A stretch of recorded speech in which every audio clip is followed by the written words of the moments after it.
So I want to, of course, start by thanking Dr. Stefanik, my chair, Dr. Subak, and all of the Wisdom team for inviting me here today. It's such a wonderful opportunity. I always look forward to talking to the community. And of course, thanking all of you, because without you here, obviously, we wouldn't be here. And it really means a lot. You are taking time out of your busy days to come and talk about preventive medicine and about women's health. That is huge, right? You are going to hear time and time again today, and if you take nothing else home, remember, preventive health isn't going to your doctor for a checkup once a year. That's not preventative health. Preventative health is a lifestyle. It is a way that you live trying to prevent the development of these certain illnesses. So to me, the fact that you're here, I'm preaching to the choir, right? You are here to hear about those things, but that is great, because we know very clearly that women are the driver of healthcare for their family. Everybody knows this. This is not a surprise. And so having you guys here means to me that a whole group outside of this is going to benefit, because you're going to take this information home. You're going to drag your families in, your children in, your friends in. So really this is the beginning of the larger circle. So I think today I hope that you listen and enjoy all of these. You remember the links, the information they have available even after you leave the conference, and that you come every year for your update, because things change and there'll be more to talk about. So who am I? What is pelvic health? That is me, yes. My name is Lisa Rogo-Gupta. I am one of the urogynecology faculty here at Stanford. I am a California native. I've lived all over the country from St. Louis to Chicago, Southern California, New York. So I have an interesting perspective, but my husband and I agree we landed in the best place. Then hit Stanford for about 5 years and could not be happier, surrounded by people like those who run this conference who are interested in improving the health and lives of women. So it's just been fantastic. So I have no disclosures today.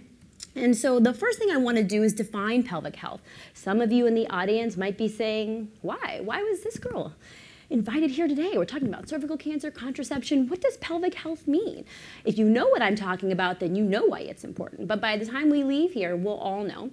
We're going to talk about factors contributing to pelvic floor disorders. So those are the things that challenge your pelvic health. And we're going to talk about treatment options that are open to women of all ages. I see women in their 20s, I see women in their hundreds, and the treatments aren't really that different. So most of what we do is safe for all ages, okay? So first, okay, definition. So what is pelvic health? So to save you all from the graphic photos that I live in every single day, we're going to keep this rated G here. And I made diagrams, okay? So I apologize for the imperfect proportions. But remember, as I tell my patients every day, women are made for childbirth, and we suffer the consequences of that. That's the bottom line. It is your destiny to talk about these things with me today because you were born genetically female, okay? If you want to avoid these things, do it differently next time. But these are the organs, right? And they're all next to each other. The first is the bladder. It's an organ of social convenience. It holds your urine until it is socially acceptable for you to go ahead and empty through the urethra, right? The rectum is the same for the stool. It holds it until it is socially acceptable for you to empty yourself, right? In the middle is the vagina. It's not really an organ. It's a potential space, right? It's your birth canal.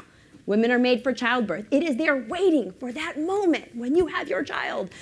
We know this because we know that once you're done with that, once you're after menopause, the body stops devoting resources to this particular region, right? We know the woman is made for childbirth. Underneath, you can see the pelvic floor. Anybody's heard about the pelvic floor before? Yes, okay. So this muscle, right, this bowl of muscle, the floor of your core that keeps your insides in and your outsides out. Sounds simple? As long as it works, right? As long as it works, we're okay. So these organs are all next to each other because of childbirth. So in order to have good pelvic health, these organs need to be reasonably functional, right? And not negatively impact your quality of life. If you have no problems going to the bathroom, don't take it for granted, right? That is a very big deal. Knowledge of contributing factors is very important. That's why I'm going to talk to you about that today. You need to know what will keep you healthy and understand what the range of normal is, right? It's not a socially acceptable topic. I don't live in a world where this is socially acceptable. It is now my world. I've been told to stop saying vagina at the dinner table when we're out at a public restaurant, especially in New York where the tables are right like this, you know. But the truth is, when I go to parties and people know who I am, I get a lot of people in my corner, right? I've gotten a lot of phone calls. The most famous was when I was a resident delivering, and you have a secret phone, right, when you're a resident. A secret bat phone. They can call you for emergencies. And in the middle of my delivery with my secret bat phone, I get a phone call from my boyfriend at the time's friend saying, so my girlfriend forgot her pill, or she leaked a little bit and we're out, what should I do? And saying, do not call the bat phone. These are important moments, but when it happens, you wouldn't answer right away. These are important things, and that's why we're trying to prevent them, right? Prevention. So pelvic floor disorders, so those are the things that challenge pelvic health. There are a series of symptoms and anatomic findings. They can affect at least one of those organs in my diagram, right? They're not life-threatening, okay? They're not life-threatening, but they definitely can negatively impact your quality of life. And we would all like to maintain a good quality of life, I would say. So what are some symptoms? Trouble evacuating the urine or stool. If you can't get them out, that can be a problem. You can leak. You can have accidental bowel leakage. So at a non-socially convenient time, solid, liquid, mucus, or gas things can exit, as can urine, right? Or you can have weak support. So that's that pelvic floor, right? And I say at some point it gets tired and it relaxes, allowing those other organs to exit, right? Now your insides are coming out. So these are all real things. So if you don't believe me, here is a graph showing U.S. women who report they have at least one of these pelvic floor disorders, right? And this increases as you increase in age. So who is in the blue group? 20 to 39. I'm holding strong in the blue group. I'm just going to put that out there. Okay, fantastic. Who's in the red group? Do we have some red groups? All right, and some green groups? Fantastic. And we got a blue group. I know at least one. Okay, fantastic. There we go. So we know we're among friends here. It's okay to talk about age. But if you look, 20-year-olds are not immune, still have 10%. But then as we hit 40, goes up every decade, 30, 40, 50%. So when women come to my office and they say, how did I get here? What did I do wrong? You did nothing wrong. It is your destiny, right? Here's your destiny to come and talk to me today, right? If you are born female and you are healthy enough, you do your preventive health care, and you are lucky enough to be sitting here with me at 85, we are going to be talking about these things, okay? So just get used to me. You're stuck with me.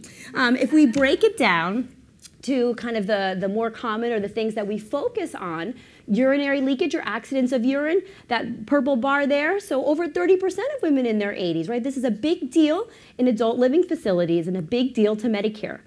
Accidents of stool, over 20%. Now that prolapse category looks shorter, right? That's the one where the floor goes. The reason is most of that is asymptomatic, okay? Most women don't know they have this, and I'll talk a little bit more. But if you have accidents of urine or stool, this is a big deal. So what are we trying to talk about? Who should know about this? So what we're trying to do in this generation, right, in 2018, we are trying to move away from the idea of the lonely older patient who feels isolated because of these accidents, who feels she has no one to talk to. It's not socially acceptable, embarrassed to even talk to her doctor. We're trying to move from that to a world where there's multiple women of all ages learning about this, incorporating this into their routine preventive health, right? Their pelvic health is part of your preventive health care. That's why I'm invited today. This is our Urogynecologic Society website. I'll give you some sources where you can read more. Our access to information, right, it's easier now. You don't have to count on what your mom or your grandma or your sister tells you. Women are outside the home, right? We're learning about these things. So we're trying to move to a more active lifestyle and options at any age. So objective number 2. So now we're going to talk about contributing factors. Now you know what pelvic health is. We're kind of all on the same page here. So what are the things that contribute to developing this? So age. So up on the right-hand side, you see myself, my youngest baby, and my Nana, who coincidentally happens to be in the audience today. Yay! So at all age groups, you can imagine all 3 of those people, you have very different expectations of their toileting habits, yes? That's not a surprise, but you have to remember, this is real. You get from point A to point C by going through point B, and it's all going to be very different. So you have to understand that impact of age. Pregnancy, so there's that little baby down in the left-hand corner, my adorable youngest daughter. So pregnancy and delivery affect you differently, okay? They're independent. Pregnancy is a process, right? Women for childbirth. The body doesn't know about a C-section. It is preparing that whole time for that baby to barrel through your pelvis.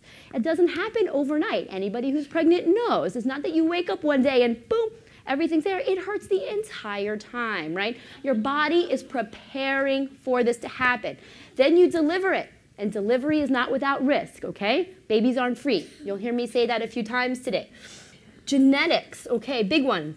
There's myself and my younger sister there. If you have a first-degree relative who has urinary leakage or bladder infections, you are more likely to get them, okay? So know about your family, kind of keep an eye on things because that might be you. On the bottom right-hand side, a group of my colleagues. So race, ethnicity matters. This was a random photo, totally not planned, but perfectly so. We're all of different race and ethnic backgrounds, okay? So we all, from the baseline, from birth, have a different risk for developing pelvic floor disorders. For example, Caucasian women have more of the, okay, connective tissue issue, the prolapse. African American women have more urinary urgency, running to the bathroom and leaking on the way, right? So this matters. We know that race, ethnicity matters. Let's see, lifestyle. Okay, smoking's bad, don't do it. I'll stop there, okay. So it doesn't help your pelvic floor either, enough said. But obesity matters as well. Overweight and obese women can have higher rates of pelvic floor disorders. And thanks to our chairwoman, we know, and the research that she's done with her group, we know that overweight and obese women who lose weight can improve these pelvic floor disorders, right? And so that's a big area in terms of preventive care that we're still learning more about, but we'd like to work on in the future. Real quick, since race and ethnicity matter, that would be, say, you're purebred or whatever. Right. Nowadays, that we have more and more people who are mixed. Is that an advantage in that you're stronger together, or is it a disadvantage that you get both of them? Ooh, great question. Great question. We don't know the answer to it, but I would think an advantage. My gut feeling would tell you an advantage because, right, pure tends to be the more, not defective, but malfunctional. So I would say most likely it's a genetic advantage, but that would be a wonderful population-based research study. I will put that on my list of to-dos because you're right, we're learning more and more and more, which is fantastic. And that's also why, there's a question earlier about different countries. That's also why you cannot compare population and epidemiologic research from country to country because we're different people, right? And so until we're all the same across the world, you can't apply things from different countries. Chronic strain. So you see I have a weightlifter here. So I have seen young women in their 20s with total prolapse, okay, total herniation, who were professional weightlifters and professional dog walkers, 100-pound dogs every day, right? Strain matters. Now who has gonna start giving away the dog walking task to their kids, right? Okay, no problem. Have a little dog. So those things matter. But there's other types of chronic strain, right? Chronic cough from smoking. Straining from constipation tends to be the middle-aged vice, and we'll talk a little bit more about that. You don't realize how much you're straining. And we'll talk a little bit about exercise and core work as well. So let's talk about these other contributing factors. Knowledge, expectations, your bother level, and do you have access to care?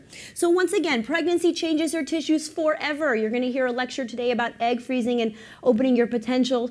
I am the other side of the coin that says, yes, you should go into this with full disclosure about what that pregnancy will do to your own body, right? Pregnancy is not free. It is challenging on the human body. So remember that when you commit to being pregnant or having a baby, you commit to understanding that no amount of yoga, no amount of healthy eating, okay, no amount of walking, no amount of a beautiful, medicationless vaginal delivery, which I am not advocating at all, none of that will keep you from developing this. You will not go back to how you were before you were pregnant, okay? So I really want to make sure we all are on the same page there. And delivery in itself damages your muscle and connective tissue, okay? Women's lives, delivery is a risky thing, right? It's a killer of women, delivery, worldwide. And so we really respect that process a lot as OBGYNs. We really understand what that does to you. And I definitely would encourage you to talk to your doctors as you're in those stages a little bit about what that can do. So there's that cute, adorable little baby. And as she goes through your pelvic floor, right, she damages it forever and increases your risk of leakage. That's why she owes me every single day. It's true. So true. So expectations. So I know this, and people would look at me pregnant and say, but you're pregnant. You're doing this to yourself. Expectations are very important, okay? Over half of women who are postmenopausal have this prolapse, have this low core, and they don't even know it because it doesn't matter, right? It is normal. That's why your doctor doesn't tell you every year when you go for a pap smear that it's there. Doesn't mean you don't have it. It means it's normal. Most women have it, right? There are no known predictors of progression. So that is a challenging too, especially for a population like that which I was speaking to, which is very educated, you're very motivated, you're here, you want to know these things, but we don't know how to predict progression. So on the one hand, if I tell you, you'll worry about it, right? And that's the challenge that we come to. 80% of the time, even if you have the weak core, it stays right where it is year over year. It doesn't change. So that's very important to know. We don't know how to predict this. We don't know like cancer. We're working on it, but we're not there yet. So expectations. So you have these expectations, but now you decide you're bothered. Well, even women that come who are bothered, most of them, after talking to us, decide to watch and wait, which is completely fine. We do educational visits. I do educational consults all the time where we just kind of go over these things. No one's going to force you to treat these things if nothing dangerous is happening, right? But those who tend to choose, for example, surgery as an intervention for certain conditions tend to be the ones that are avoiding sex, but they want it. The ones who are avoiding it and don't want it obviously don't want this fixed. They tend to be younger. They can't get their stool out because that can obviously be very bothersome to your day-to-day life. And the ones who see something hanging out or have pain associated with it. But most women really choose to do nothing. Access. So what can you do? If you decide that I need to access a person, I need a healthcare provider to talk about this, what do I do? Well, physical exercises can stabilize these conditions or can kind of keep you afloat. There are resources I'll give for you so you know. I think it's very important because as more and more types of physical activity become popular, it's very important for you to understand what the impact of those types of activities are on your floor, so I'll go over that a bit. Symptoms can come and go, so fine, but you have to know the danger signs. You have to know when to come and talk. And that has to do with difficulty getting the urine or the stool out, okay? If you have to go to the emergency room because of this, or you faint on the toilet trying to get one of these things out, you need to come and talk to us. If you get skin ulcerations due to pads or liners or just due to the liquid itself, we need to know about it. Or infections because of it, or if you're feeling depressed or isolated because of it, come and talk to us, okay? Now, what about this access? Not everybody has access to somebody like me. There aren't that many me's.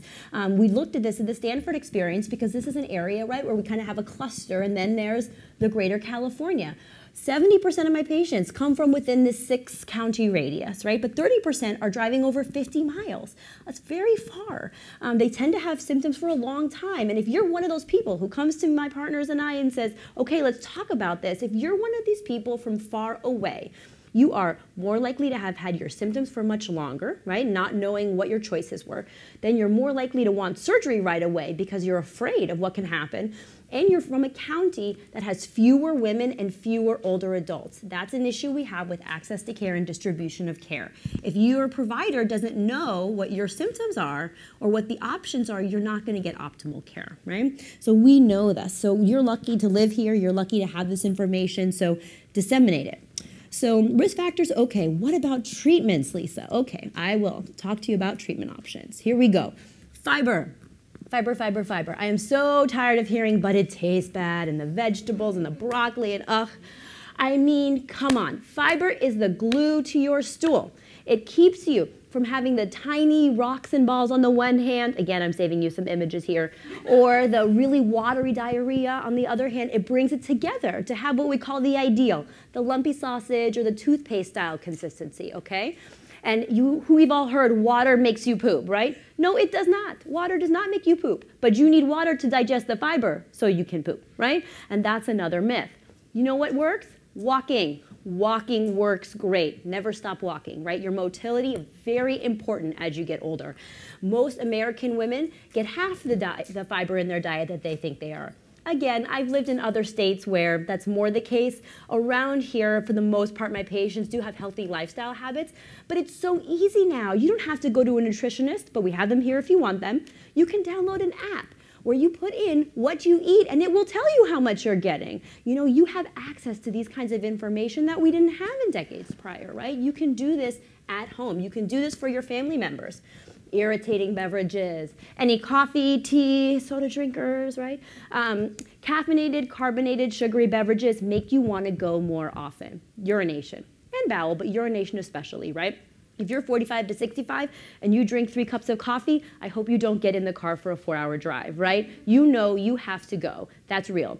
Irritating beverages can irritate some women's bladders, okay? So if you're not bothered, don't worry about it. Ignore what I'm saying. But if this resonates with you, think about those things that you can change in your lifestyle. Weight control, as I mentioned, a big part of keeping yourself healthy or preventing doing treatments. What other home treatments? If you cannot hike the dish or play tennis anymore because you're embarrassed about leaking, you can go home on the way home today and purchase something at Walmart or Amazon, oh sorry, no companies, over the phone, at the big box stores or online that can help you. There are incontinence tampons that you can use, okay, for those times when you have those types of activities. They're very low risk. Try it yourself. If it works for you, good. You've improved your quality of life. That's all that matters to me, right? You don't have to come to my office to get it.